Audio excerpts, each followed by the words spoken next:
The night sky burned with fire as something massive streaked toward the earth, a falling star splitting the heavens apart.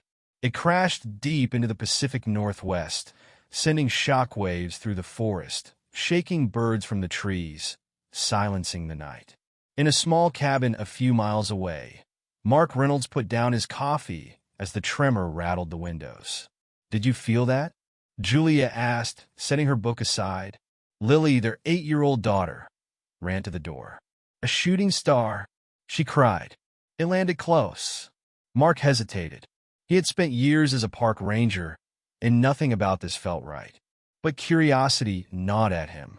Grabbing a flashlight and rifle, he stepped outside. "Stay behind me."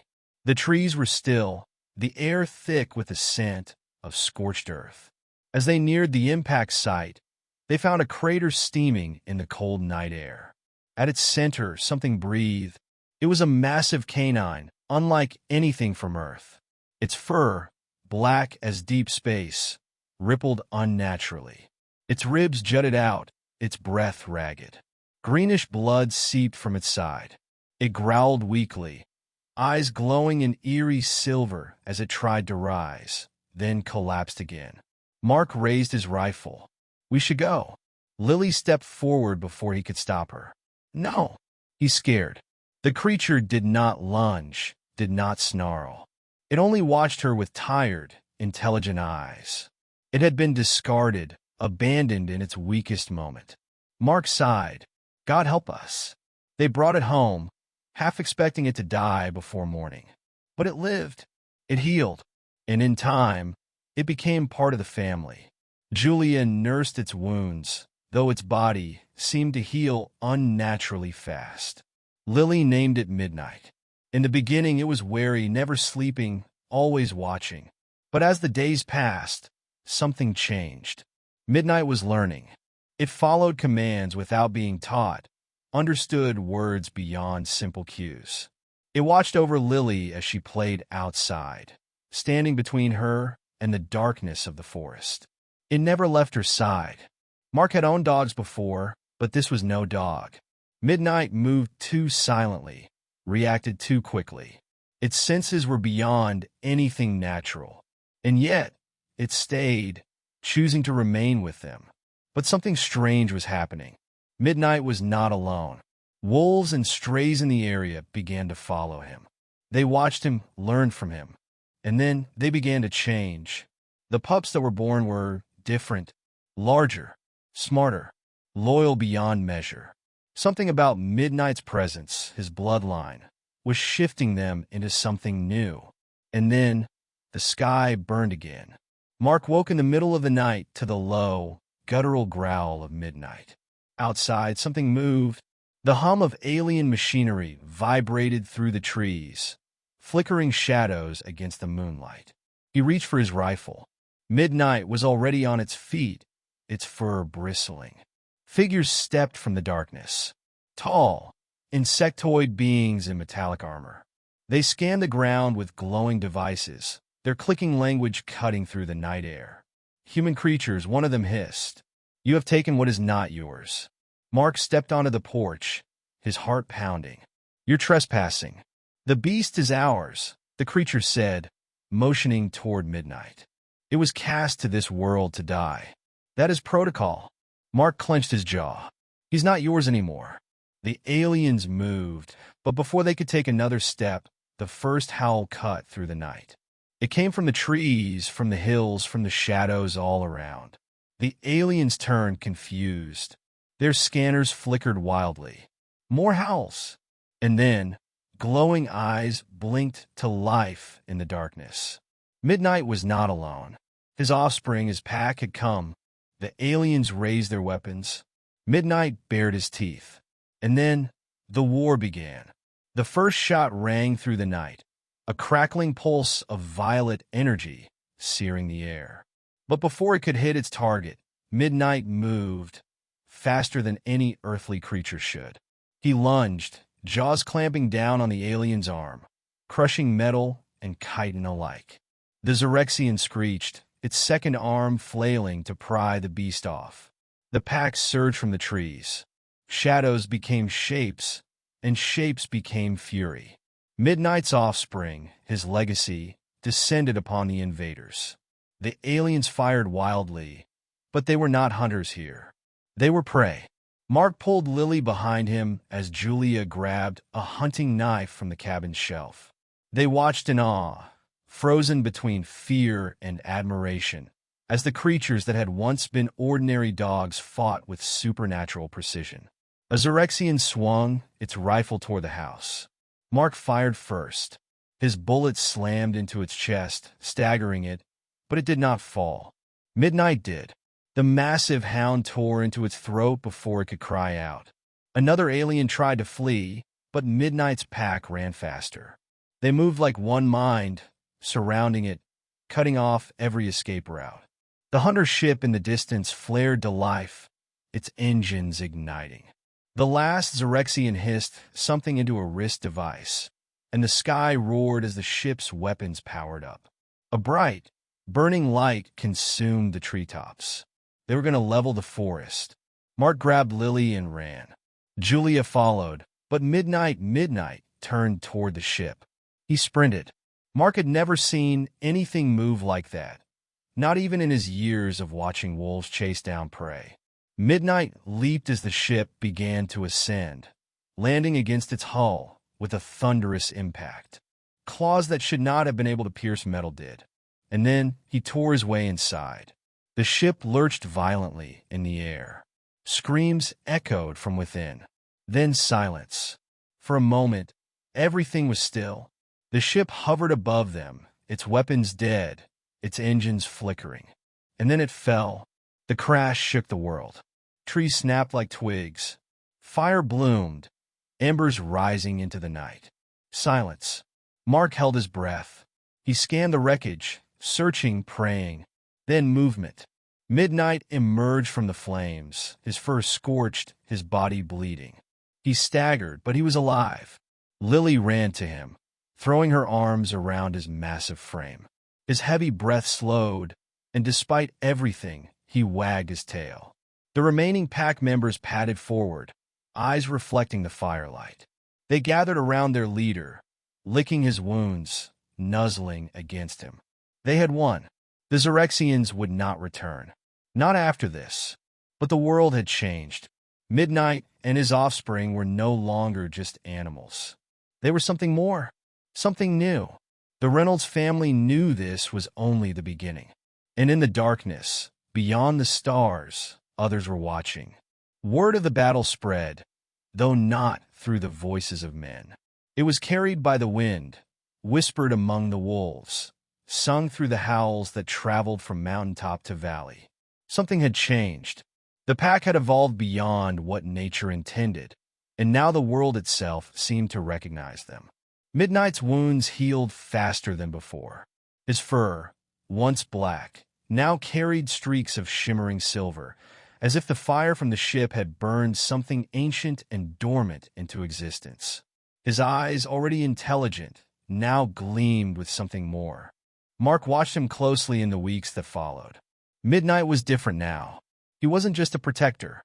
He was a leader, not just of his pack, but of something greater.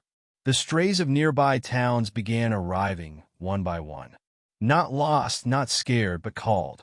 They didn't beg for food or shelter. They came to learn, to listen, to follow. Mark saw it firsthand when a pack of wolves entered their land, their bodies low to the ground, tails tucked, not in fear but in respect. Midnight stepped forward, towering over them, watching, waiting, and then, without a sound, the wolves submitted. He wasn't just their leader.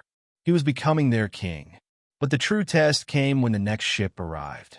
It wasn't like the last one. This was larger, heavier, armored.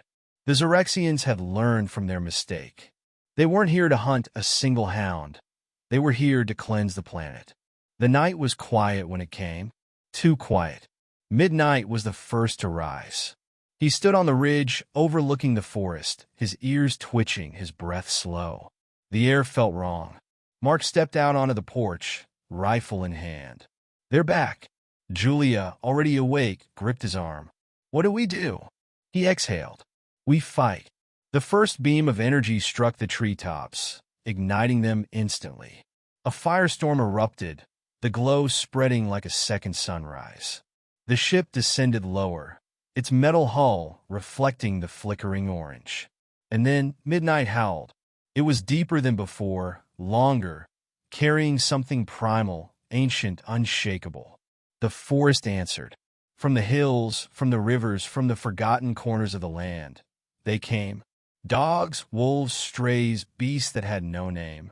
Some were Midnight's direct descendants, their bodies larger, their eyes glowing with the same silver streaks. Others were simply those who had heard the call. The Xerexians landed, their weapons drawn. But they did not understand. They had come for a beast. Instead, they faced an army. The battle was not like the last. The Xerexians were prepared. They fought in formation, their weapons pulsing with lethal precision. But Midnight's kind did not fight in formation. They fought as one. The first wave of aliens fell before they could even react. Their rifles tore through some of the hounds, but those who fell did not fall in vain. For every beast lost, another struck harder, faster, more ruthlessly. Midnight himself was a force of nature. He leapt through gunfire, his jaws crushing metal, his claws ripping through armor. Where he moved, the others followed, a storm of fangs and fury. And then the ship fired. A single pulse, strong enough to shatter the earth, slammed into the battlefield. Trees snapped, the ground cracked, the air itself vibrated with unnatural force. And when the dust cleared, Midnight was still standing. His body smoldered, burned from the blast, but he did not fall. He turned toward the ship, his breath heavy, his fur bristling. And then he ran. The others followed. The Xerexians fired everything they had. It wasn't enough. Midnight and his army stormed the ship. The metal hull groaned as they ripped through it, tearing down walls, disabling systems, shutting down the machine of war from within. The Xerexians screamed. They were afraid. And as the ship collapsed, burning into the earth, the invaders knew. They had lost. Not to men, not to guns, but to something far older, to something that now belonged to Earth. When the fires died, Midnight stood atop the wreckage, his pack at his side. They did not howl in victory. They did not celebrate. They simply watched the stars. Because they knew the Xerexians would return. And next time, it would not be a hunt. It would be war. The air still smelled of scorched metal and burnt earth as Mark scanned the wreckage, his heart pounding with something between awe and terror. Midnight stood atop the remains of the alien ship, his massive form silhouetted against the smoking debris. His pack surrounded him, silent and watching. They weren't celebrating. They were waiting. Mark tightened his grip on his rifle. It's not over, is it? Midnight turned his silver eyes toward him, unblinking. The beast's massive head lowered slightly, an acknowledgement of something unspoken. Mark understood. The Xerexians would return. And next time, they wouldn't underestimate the hounds of Earth. Julia stepped beside him, her face pale but resolute. What do we do now? Lily, still clinging to Midnight's leg, looked up. We get ready. Mark exhaled. They had no army, no spaceships, no advanced weapons. All they had was a pack of impossible dogs and a family who refused to run. But that would have to be enough. In the following weeks, the world began to change. Midnight's kind spread farther than ever before, moving in ways no one could explain. Stray dogs in distant cities disappeared, only to be seen weeks later, stronger, faster, and smarter. Wolf packs that had once been enemies now roamed together, bound by something invisible. The military took notice first. Reports of unusual canine behavior surfaced worldwide. In the forests of Canada, packs moved with unnatural coordination. In the deserts of Africa, wild dogs had grown larger, their hunts impossibly efficient. In the ruins of war-torn cities, abandoned strays had started protecting human settlements, standing guard at night against unseen threats. Something ancient was waking inside them, and the world was beginning to fear it. Governments tried to intervene. In some places, they set up containment zones, but the hounds always escaped. Hunters tried to cull them, but for every dog they shot, two more took its place. And some who tried to harm them simply disappeared. The Reynolds family remained at the heart of it. Their cabin became a meeting ground for creatures that should not have existed. Wolves, strays, even farm dogs from neighboring towns, all drawn by the presence of their silent king. One night, as Mark stood on his porch, midnight approached him. The beast's eyes gleamed under the moonlight, its silver streaks glowing faintly. He nudged Mark's hand, then turned toward the woods. It was time. Mark followed, stepping into the darkness. They walked for miles, deeper into the forest than he had ever gone. The silence was oppressive, unnatural. Then midnight stopped. Mark's breath caught in his throat. Before him stood thousands of hounds, a living, breathing army. Some looked like dogs. Others did not. Their eyes gleamed with the same intelligence midnight carried, something beyond mere instinct. They weren't just animals anymore. They were something else. And midnight had called them. Mark swallowed. You know they're coming back, don't you? Midnight let out a slow exhale. It wasn't a growl. It wasn't a snarl. It was acknowledgement.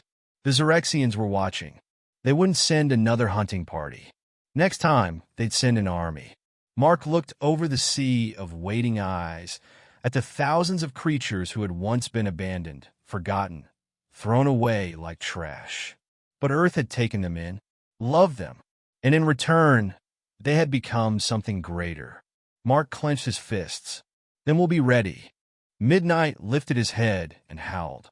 The sound rippled through the mountains, through the forests, through the cities, and across the vast expanse of space. In the cold halls of a distant empire, the Xerexians heard it. And for the first time in their long history, they knew what it meant to be hunted,